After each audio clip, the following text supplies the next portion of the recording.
All right. Hello, folks. Thank you so much for coming and joining our monthly customer webinar for the Evolve mechanical product. This session is for our users to get a chance to work directly with our customer success and product team. Today, we'll be touching on how Evolve is working with customers to expand the mechanical RFA library. And then, of course, we'll go over some, great features that you should be using. And then we'll have plenty of time for Q&A. So please, as we're going through everything today, you can use the Q&A function to submit your questions.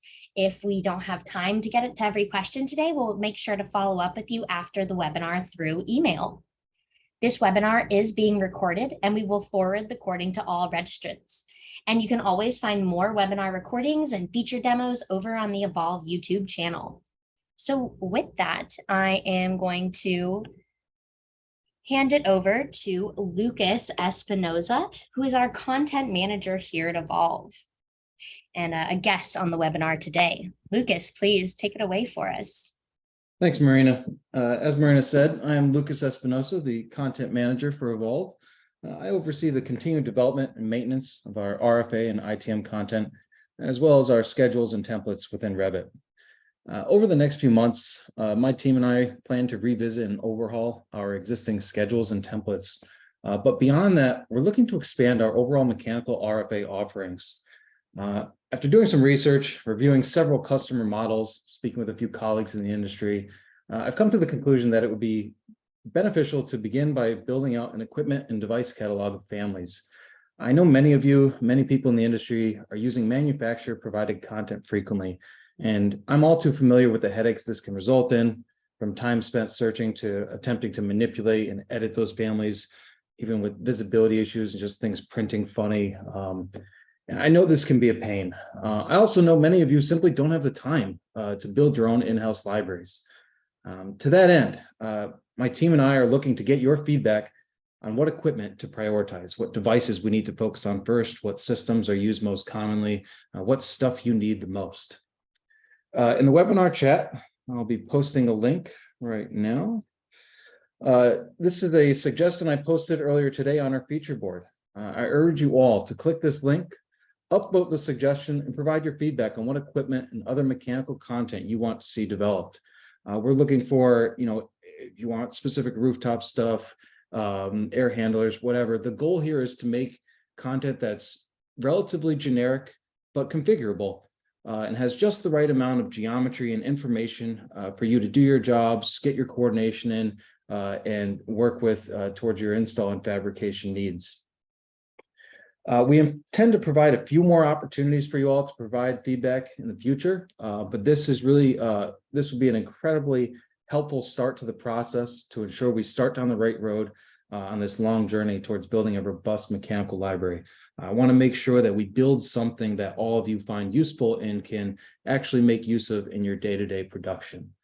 So if you can, please click that link, have a read through, kind of rehashes what I went over here, provides a little more detail. And if you have some ideas for equipment, post in the comments below that link. That's all I've got. Thanks, Marina. Great. Thank you so much, Lucas. And so again, make sure you check out that link in the chat. It is always very important to us here at Evolve that we are creating a product that helps our users achieve their goals. And so we take feedback directly from you guys and build our products around that. And so with that, I'll hand it over to Adam today. Great. Thanks, Marina. Let me share my screen here and we'll jump into couple of topics for today. So here's the link that Lucas had posted. So just to reiterate, go ahead and you can search the IDEA site for mechanical library or use that link. Go ahead and upvote it, and then you can leave comments in there directly. Just a couple of product updates or what's coming up. The Mechanical 7.0 release should be out shortly. I'll review some of the release notes. I'm not going to get into the release itself until it's published, and then I'll go through the updates and features in detail, probably at next month's call, because it'll be out by then. But the big thing is that'll be our 24 support. Just a few noteworthy features. There will be a dimensioning tool for basically system straights, pipe, duct, dimensioning to centers or edges off of reference points and things like that. So cool little dimensioning tool there. The spacing and alignment tools were just moved to a core function. They were implemented slightly different. So there's a slight change to the UI. We're also handling multi-tier alignments for stacked piping, for example. The big one I would say is the view rotation for spool views. So if you're dealing with an assembly that's not necessarily project north or east type orientation, square to the Revit project, you'll notice the views come in angled because the views are defaulted to being square to the project. The tool inside of Spool Manager now will calculate a rotation angle and then automatically rotate those plan views and section views within your spool accordingly to that angle. So that'll be a nice enhancement there. And then, like I said, 24 support is included. Again, I'm not going to go through any of these improvements or bug fixes really. I'll scroll through a few so you can kind of quickly see them. But I'll go through this in more detail on a following call.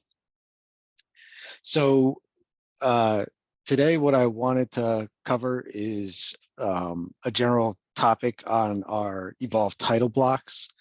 I want to go through the setup and configuration of the title block itself, of the family, like how it works. But I also want to kind of cover some common mistakes that occur with the setup of this. And I'll try to kind of replicate some of those issues that can occur and kind of walk through them. So I have a help article here. Actually, I'll post this in the chat as well, in case anybody wants to kind of follow along here. But this article goes through the family itself. It goes into detail of all the different things I'm going to cover today. So feel free to use this to kind of follow along here. So I'm going to move this over here. Okay. So starting at the beginning here with title blocks, Evolve has three main features that are similar in the sense that they all create sheets, but they all kind of use a different mechanism or a different workflow inside of Revit in order to create these sheets. So what we have is spooling, which everyone's gonna be very familiar with. Spooling is essentially Revit assemblies. The Evolve define spool function creates a Revit assembly. And obviously we do some other things with the data and that type of thing when it's getting defined. The second method is a package. What we call a package is basically one or more elements, which includes spools and not spools, and or not spools. And it's a grouping of those elements. So a common use case for this is, say, a spool map where you have 4 or 5 spools connected in series, and you want to create kind of an overall spool map. You could use package tool to combine those spools into one sheet. So you could use that.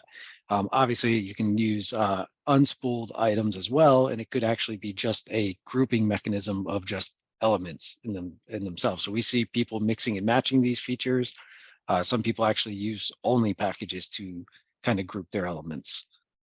The third function is the Evolve Locations tool. So this also can create sheets based on using the location box or boundary, as the extents of the view to create plan view, 3D views, things like that as well.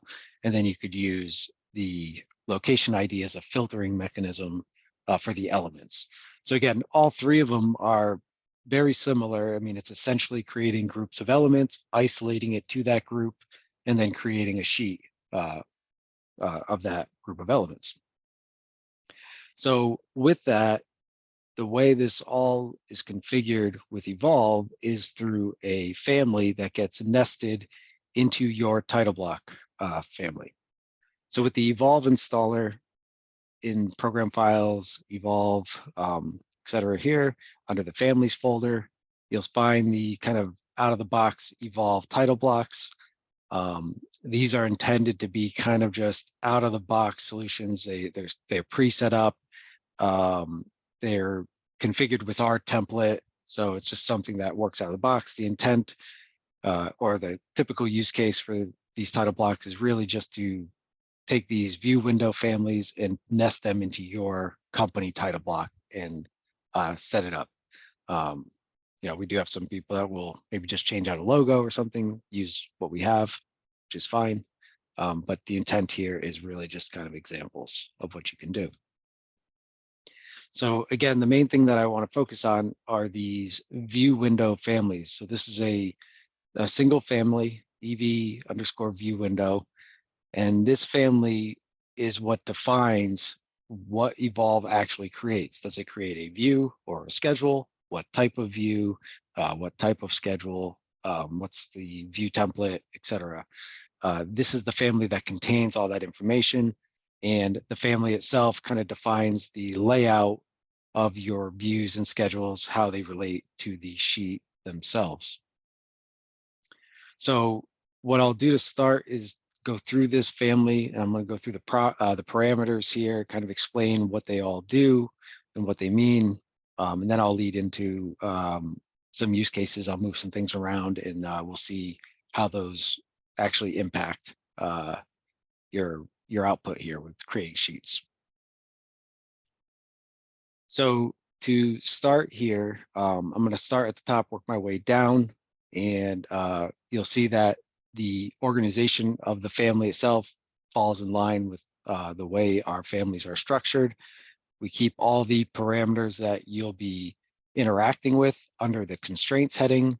And then we have various little headers kind of made just for organization and to kind of make it easier to on the eyes as you're walking through this.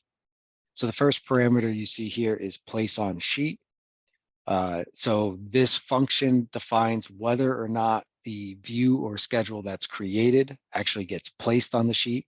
So if this was unchecked, it would still get created, but just not placed. So it's an option if you need to use it that way. You'll notice that when I uncheck this, there'll be a little text box that shows up, say place on sheet not selected. So one of the enhancements we did a while back is to try to put some visual indicators on this family to help you quickly see kind of how the family is configured and obviously to identify any potential issues. So this is obviously one that could be overlooked. Keep an eye out for that. The next section here is for annotations. So basically, you can choose by view which view gets number tags and dimensioning. So if you want to just dimension plan views or 3D views type of thing, you can just select those options. The tag number to ignore, this is where you can specify the index number of certain elements to ignore. If you need to do that, you would just number them with a comma delimiter and write them out there. The next grouping of options here pertain to the actual view itself. So you'll start out with whether or not you're adding a custom view title. Otherwise, this will pull in just kind of a default title like you would if you created it manually and dragged it onto your sheet. So you can enable this checkbox. You'll see the text will display here based on what you name the view. The view template, this is going to be, I would say, the most important thing to understand when it comes to this view window is properly assigning a view template and what this actually means. What you define here must exist as a view template in the project file. A common point of confusion here is when I drop this menu down, you'll see there's a list of values here. Initially, this appears like Evolve might be reading from a project and displaying view templates that are acceptable or something like that. What this is actually displaying, this is just a functionality of a Revit parameter. It's displaying all the different values in this list. So if I were to do something like XYZ over here, when I click on this side, XYZ is there. It doesn't mean anything more than that, but initially it kind of looks confused. It can be confusing. So when you're in your project file, just to be clear what I'm referencing, when you look at your view templates, these are your acceptable view templates, or at least these are the view templates in the project file. So whatever is defined in the title block needs to exist here. I'll come back to this because this is going to be where the most common mistakes are made. But the second thing to point out is not only does the view template have to be here, it has to be in an applicable view template. So for example, you can't apply a schedule view template to a view, for example. So again, I'll come back to that just to kind of demonstrate some things that can happen with these view templates. The next one here is detail number. So what you can do is if you say if this is a common setup that you're sticking to, you could standardize how these views are numbered. So if you want to manually always set this view to number 1, you would set it to 1. This could be 2, et cetera, et cetera. When you do set this detail number, you're going to want to set all of them for all views, especially if you're starting with the number 1, because if you set this to 1 and then don't change anything else, the second view that comes into this sheet is going to, or the first view that comes into the sheet will be numbered 1, and you'll develop a conflict and it'll just give you an error. So we don't do any error checking against the detail numbers here. It's kind of up to the end user to configure this and to properly number things exactly the way you want it. The last checkbox here in this grouping is scale to fit. So this applies only to views and not schedules. And it's specifically scaling to fit the views within the boundaries of this box. Keep in mind with this option checked, it bypasses the view template scale. So if your view template is scaled to 1/4 inch, 1/2 inch, whatever, having this box checked will actually override that scale and your view will scale to fit there. So if it's unchecked, then the view scale is going to be driven by the view template. The next box here is just your width and height measurements. You'll see these little grip handles of the view window itself. So you can certainly size it using that. And you could always just manually punch in values there as needed. Really what you want to pay attention to, I mean, if it's a scale to fit option set, then obviously your view extents is more important, at least to get a better result initially. Otherwise, if this is not set and your view scale is being driven from the template, really what you're worried about are the insertion points. I believe the insertion point of a view is bottom left and the insertion point of a schedule is upper left. That's kind of really all you'd have to pay attention to. The size of the box doesn't really matter. All right, so now we're getting into really defining what types of views or schedules are being created here. So the upper portion is really kind of your general view settings. Now we're getting into the details of what exactly are we creating here. So a previous update, we combined 2 different families into one, which is what you're looking at here. This family allows you to create both regular standard Revit views as well as assembly views. It's important to understand the difference here and when they're applicable, because like I said, Evolve has 3 distinct features that creates views and sheets. Spooling is the only feature that uses assembly views.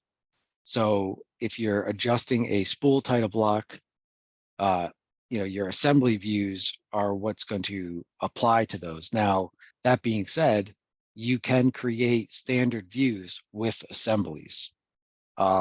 So spooling is the only tool where you can do both, but it's the only tool that you can do assembly views with. I'm going to walk through all of these basically from top to bottom just to cover them again, and I'll come back when we do a couple examples with the other tools, how this all comes into play, and hopefully it makes things a little more clear. But starting at the top, we have standard views. So first, you're picking basically your view type, 3D plan view section elevation. I'm just going to go ahead and pick one of these. So as you see, as I change the view type, the name here is going to change. If I pick a section or an elevation, this is going to require a direction as well.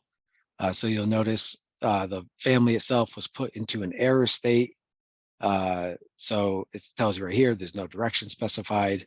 When you do select a direction, a little arrow kind of indicator will be displayed. The way this is displayed is trying to represent the difference between a section and an elevation. For example, the section view essentially is going to be positioned, looking inward, sectioning the view, versus an elevation is more from the center looking out. So standard section elevation concepts there, but the little arrow indicator here hopefully kind of gives a little visual of what that actually is. And then as I change it from different directions, you'll see the arrow will jump around. So this will help if you're using multiple sections and elevations, et cetera, you'll be able to kind of see visually how your title block's configured. Likewise, if I kind of make a duplicate selection or an invalid selection, we try to catch those error states. You'll see there's actually a little error state displayed here as well. And then visually in the family, it's there. So the standard views, again, your 4 types and then directions for the section and elevation. Then we get into assembly views. So the options for assembly views are pretty straightforward. Essentially, the reason they're labeled the way they are is just think about how Revit labels the views from a normal, create an assembly view dialog here. 3D ortho, plan, section A, B, et cetera, et cetera. So we are just mimicking, these options for assembly views. When you're defining an assembly view, you want to have obviously everything else unchecked here, and then make your selection of your view there. So these 3 portions here kind of cover the 2 different view types and how you define the 2 different view types, whether they're standard or assembly. Next, we get into schedules themselves. So again, you have 2 different types of schedules you can create. You can create a schedule via the assembly. Again, kind of just jumping back to the project. If I were to right click on my assembly and create my views, I have this option to create some schedules here. That's what that would represent. The other option is a standard Revit schedule, just like you would as a project schedule. So let me go to a schedule here. So on the standard schedules that are being created, basically what you want to do is label the type of schedule that you want to create.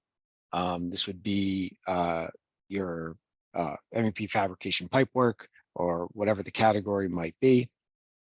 When you get into the assembly schedules down here, you have 2 different options here. You have a a multi-category schedule, and then you have a single category. Single category is going to be is basically like a standard schedule, right? You'd have to define what your category is. Again, jumping back to this active project here, when I click on assembly views, I have a category here. This was my single category schedule. This one happens to have just pipe work because it only contains pipe work. This probably has duct work schedule in it. Yep. Because it has only duct. If I had an assembly with both, I could have both options. So what you're defining there is the category you want to use. Whether or not it displays anything is going to be determined based on what your spool consists of.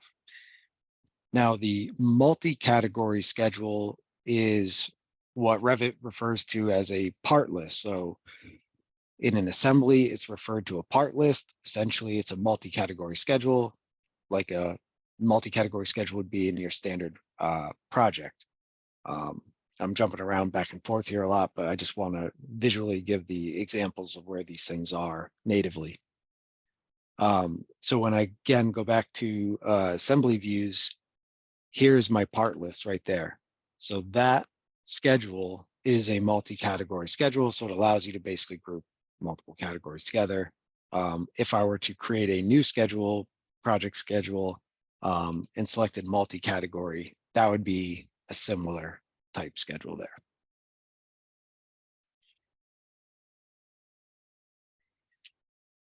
So that kind of wraps up the options for the view window family here. You'll see some below options are grayed out. Some of these are not yet implemented. They're kind of future options that we'll probably be building in.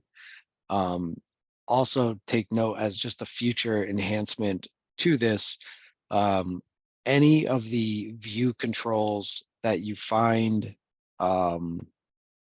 probably specifically in the locations feature, when I'm in location settings, you get a lot of different view options and schedule options here. Those will probably get layered into the family as well. So the end goal here is that this family, every view or every instance of every view, you'll have full abilities to customize what gets created. So you can get very granular with it. That'll be the goal there with these options. So I'm sure you'll see a few more trickle in as time goes on.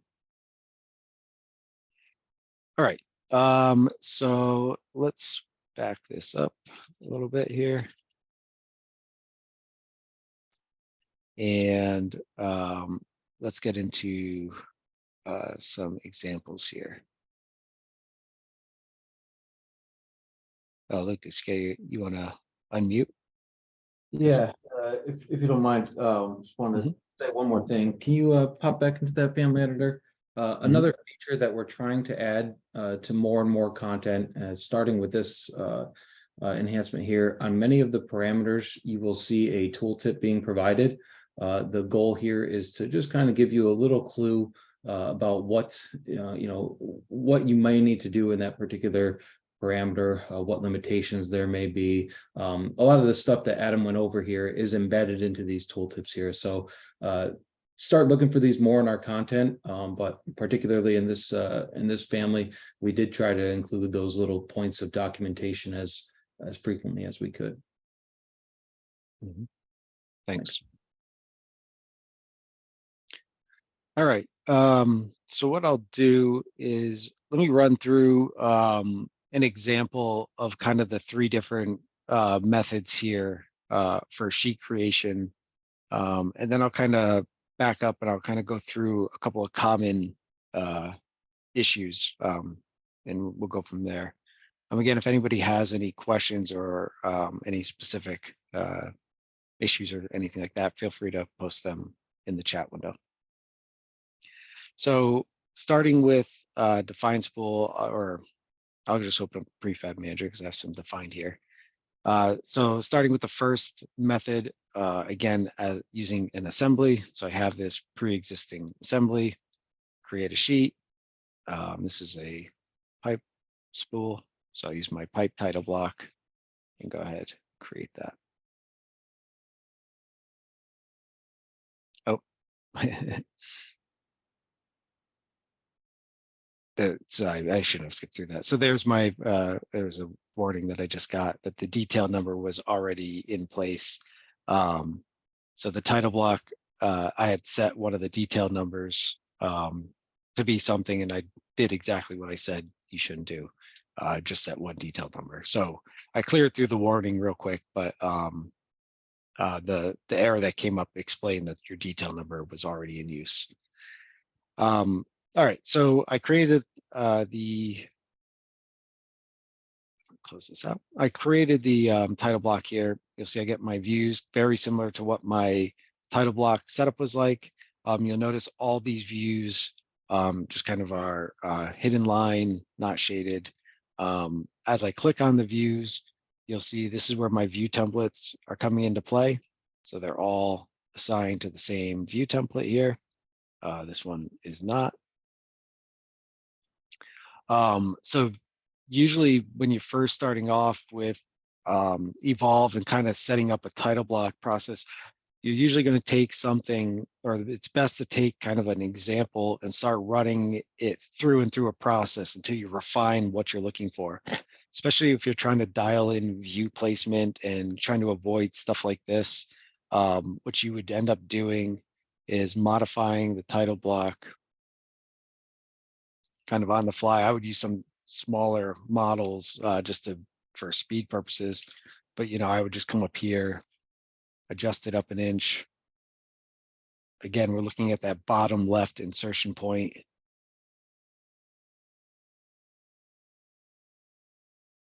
Go back to my prefab manager.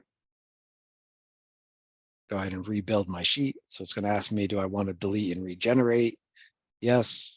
I'm not going to change my title block. It's good as is. I didn't modify my detail number, so I probably will get that warning again.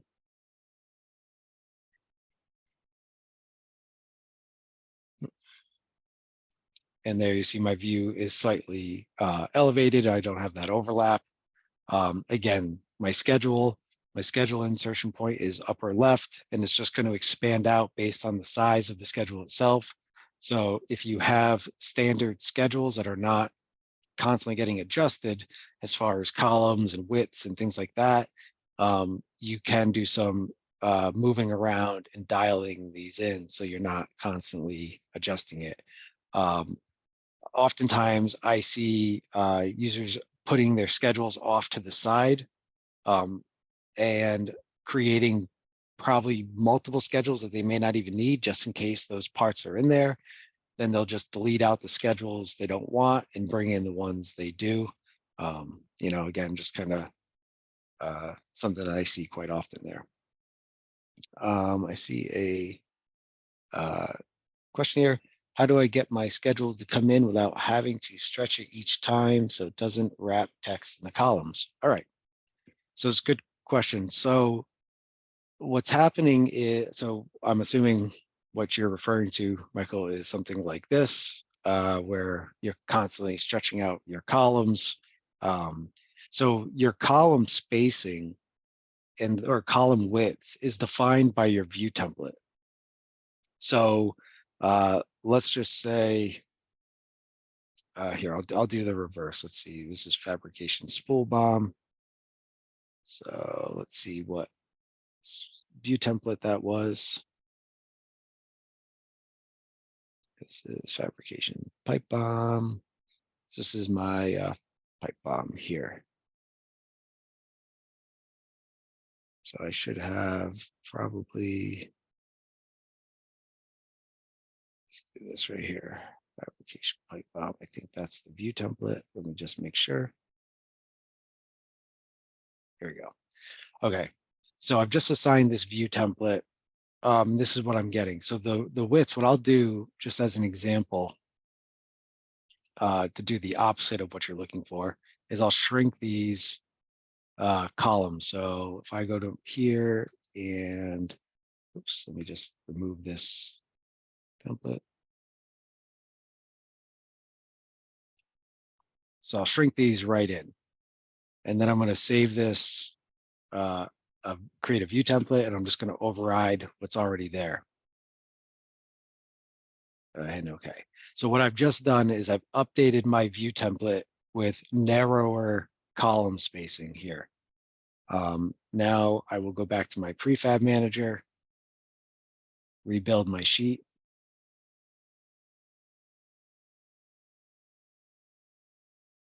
You already can see.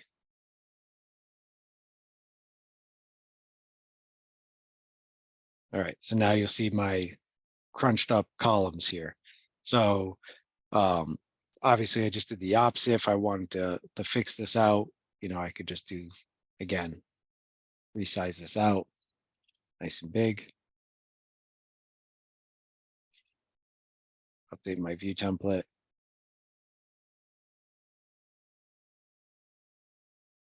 Rebuild my sheet. So once you get familiar with kind of what you're dealing with view templates, especially with schedules, I think it was a good question because it comes up all the time. Controlling kind of exactly how this looks. Once you're familiar with kind of what is really going on, that it's the view template that is really driving everything, you'll just have to really just kind of get used to having that schedule set up so you can kind of tweak things, visually see. Normally what I'll say is, well, just take this schedule that was created, open it up, make it whatever you want it to be, and then just save it out as a view template from there. So, your setup process here is really trial and error to kind of, you got to see what you get and then kind of modify it from there. So that's a good question. Thanks. I guess on that same note, just on the view template, other than a schedule with like a view itself, if I wanted this to be shaded, not hidden aligned, again, I could come into my view template here. That's not the one I want.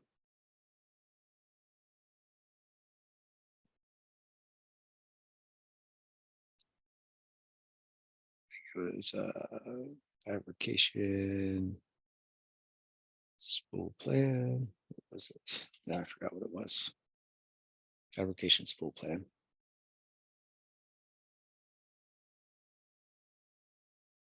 Fine detail, model display. So here I could say shaded. Obviously, it's going to change everywhere right now, but if I were to rebuild my sheets, I modified the view template and all the views would take that on. In this example, these are all basically assigned to the same view template, so they're just being controlled that way. So let's jump on to packages. Again, I just want to give an example of all three methods, then I'll kind of come back to a few other things here. So now with packages, there's two ways to define a package. One being right from the spool manager, where I could select assemblies and say, create a package. The other method is right from a view. So if I say define package, I can come in here and do a window select and grab elements that way. I can pull in assemblies like this in one click and then get a mix match of other elements as well. So again, when I was mentioning packaging is just making a group of elements, you don't even need to necessarily use an assembly at all. I could just kind of grab a bunch of loose parts and make them into a package. So just for simplicity purposes, I'll just come into the spool manager here, grab a couple assemblies. I give it a name. And we have a prefab package title block set up.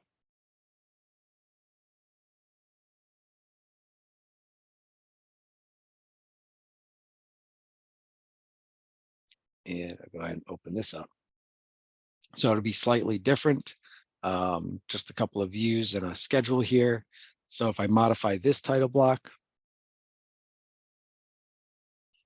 you'll see the title block going defined, a couple of views and a schedule.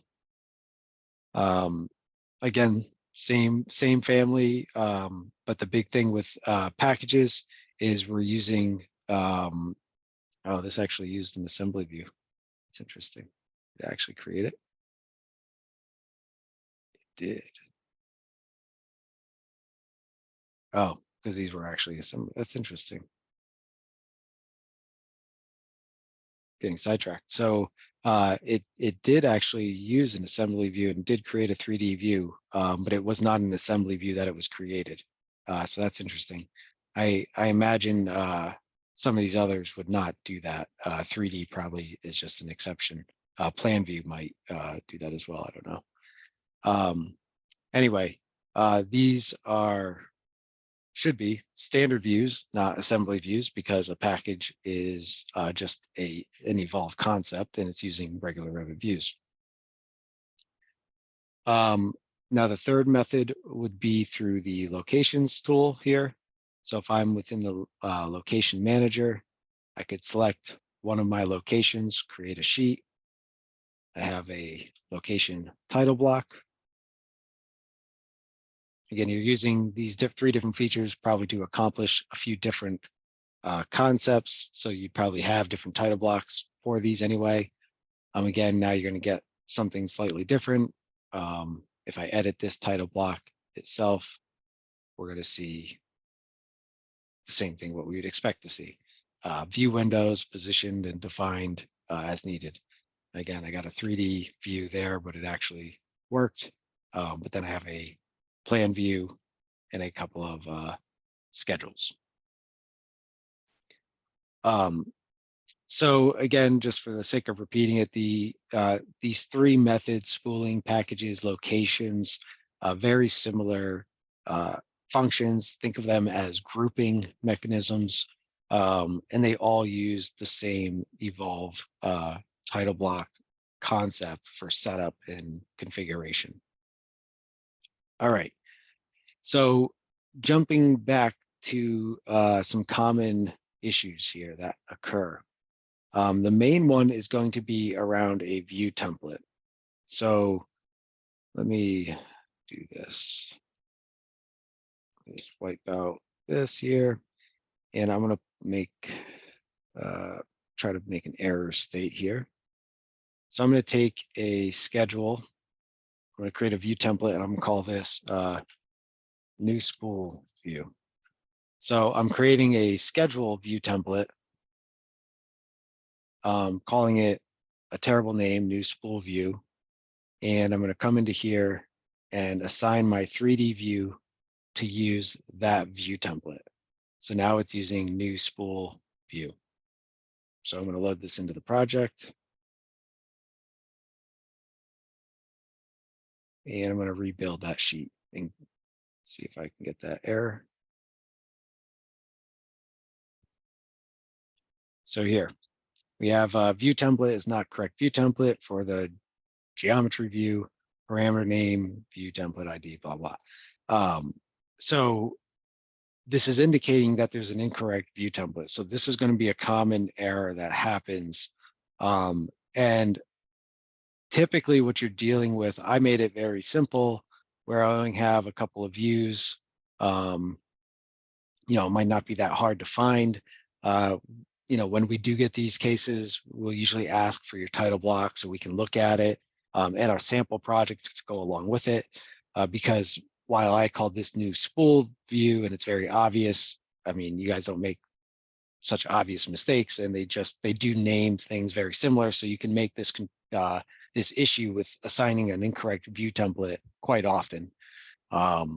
So when you get that error, typically what I would do to troubleshoot this is I start deleting all the views but one and slowly bring them back one at a time to see which one sets the issue off. Then you can, once you find the view that's the problem, then you can kind of look at it. The first thing I'm going to look at is what's the view template, and I'm going to come into the project and I'm going to look for that view template. But not only what you don't want to do, and again, it comes to a common issue that occurs is we'll go to the manage view templates and I'll look for that and I say, oh, there it is. That's not the problem. It's right there. This is again an obvious one because it's a schedule view template. It doesn't look like a a view template with all these options. If you're not very familiar with this, it may not be that obvious. But either way, what I would do again to kind of reaffirm that it works is when you're on the view or schedule you're looking for, try to assign the view template that you're trying to assign. If you don't see it in this list, it may not be applicable to the view you're trying to create. Not all view templates are as restrictive as schedules to views, but this can happen, and it seems to quite often happen quite often.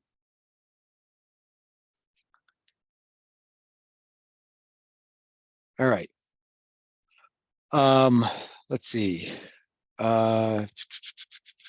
What else I cover?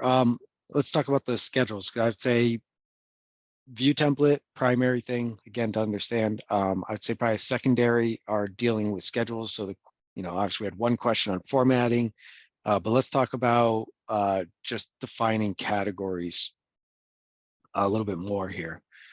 So when I'm creating, let me create a new spool here and put a little bit of everything in there.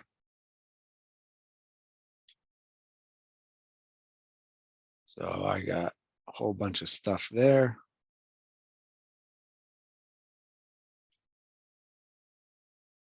All right. So I have this BB1 assembly I've just created, and I'm going to say create assembly views. Now you'll see that I have a whole list of model categories that I can pick from to create schedules. So this list that is displaying is dynamic to the assembly that you defined. So it's only displaying categories which this assembly contains. So now when you're within your view window family here, and you're defining the single category here, what you're defining is the Revit category, and it's only going to display data when that category exists. So again, just to kind of, hopefully I'm not harping on this too much, but when you're in the assembly view here, I have my MEP fabrication pipework schedule. MEP fabrication pipework is the category. Again, we're thinking Revit categories here, not schedule categories. So if I wanted to, let's just add a new schedule to this on the fly here. Bring it off to the side. So I would start with my project schedule. So actually, let's take air terminals because I think this actually had some air terminals in here. Yep. Okay. So I have this air terminal schedule here. I'm going to create a template from it.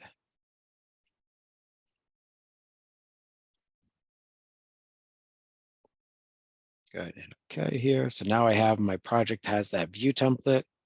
I'm going to come back to my title block. I'm going to use my air terminal view template. And I'm going to define my category as air terminals. Now, I don't know offhand, is it plural or not? Air terminals, yes. So that would cause an issue. I spelled it correctly, but if there was a typo here, this is where you're going to get potentially something. Actually, let me just do that just for the sake of causing an issue. So I'm going to take the S off air terminals. And I'm going to load this into my project.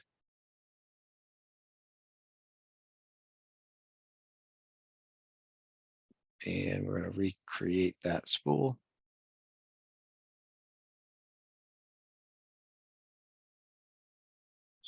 Pipe spool.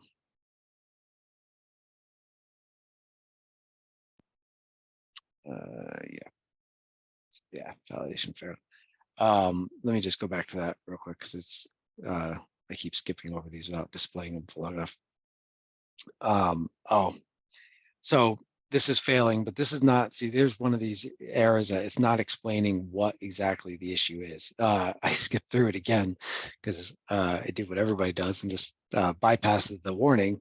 But the warning did say that air terminals was an invalid category. If you do skip over it again, the troubleshooting is going to be isolate the view and find it. But now if I just kind of correct this by adding the S on there,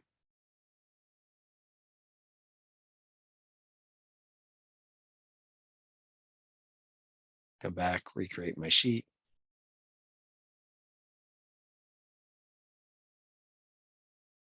Oops. Oops, cool.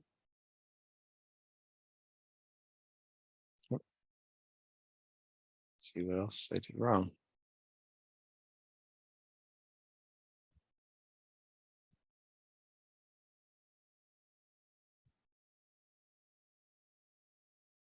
Air terminal view template. Air terminal, single category. Interesting. Now I caused a problem and I don't know how to fix it. That's always good. Let me just check one thing here. Air terminal. That's interesting. I wonder if it's going to do that. Let's see. Air terminals, that works. Okay. Let me just do this one more time. Air terminal. I don't think this needs that, but let's check it.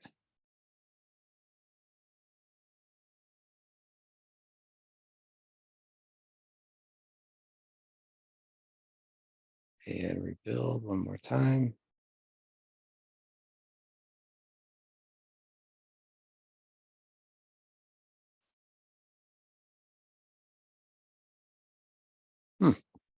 I wonder if I just picked a special category or what, but that is interesting. It's not accepting that category. Well, for the sake of time, I'm not going to get hung up on it, but that is really annoying.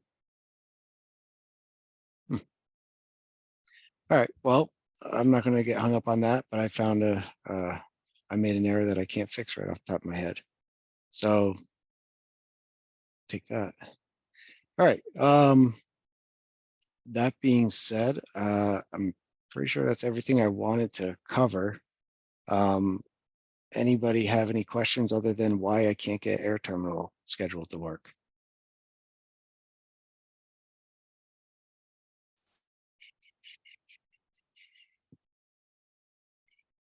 Great. Well, thank you so much, Adam. And I think Mhm. we'll call it here for the day.